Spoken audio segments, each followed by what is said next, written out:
In our Women and Work segment, Diane Mocha talks to women who wonder if they should leave the workforce because too much of their paycheck is going to child care. Here's that report. The average cost of childcare is more than $9,000 a year, according to a report from Child Care Aware of America. And The Atlantic says it can get as high as $23,000 for one baby in places like Seattle, where that price tag eats up 62% of the median single-parent income. Some mothers conclude it's just not worth it to work if the daycare or nanny is taking that big of a chunk until they consider some other factors. I wanted the intellectual stimulation of having a full-time job, so I needed the variety. Cynthia Kramer is a married mother of 2 young girls who was eager to get back to work after her 3-month maternity leave. I just needed more and to see other people as well. Cynthia had her parents and her friend each taking turns watching her baby. But when her friend was no longer available and Cynthia had a second daughter and got a new job further away, daycare became a necessity. I interviewed maybe 4 daycare places and picked the one that I liked the best, that had, fit my philosophy.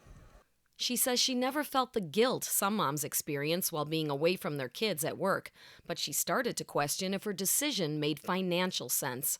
Oh, it's not affordable. It's really I had another job and my entire job went to daycare. And so I had to decide, was it worth it or not? With a master's in library science, Cynthia could find a better paying job. But many other moms with fewer choices, like Susan Contreras, are stuck losing much of their wages to the growing cost of childcare, which hit an all-time high in 2018, according to the latest study by Care.com. My last couple kids went to the daycare, so it's hard. It's not easy.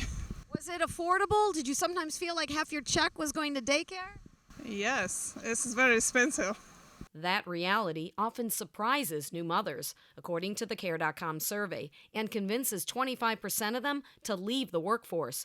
But the Center for American Progress says if parents quit working to stay home with their children, they can lose more money than they realize in future earning potential and retirement accounts that sit stagnant for years with no contributions and diminished growth. So many mothers lean into their careers even when sending their toddler to daycare costs more than their mortgage or college tuition.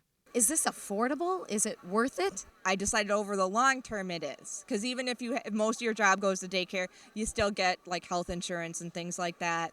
And then, again, you get the development and you have the experience so that you can still advance.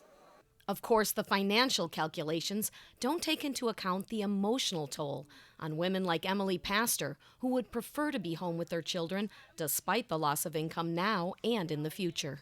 I wanted to be a really hands-on parent. I've always known I wanted to be a parent. So even though I'd put so much time and effort into my legal career, at that point I walked away and I was okay with it.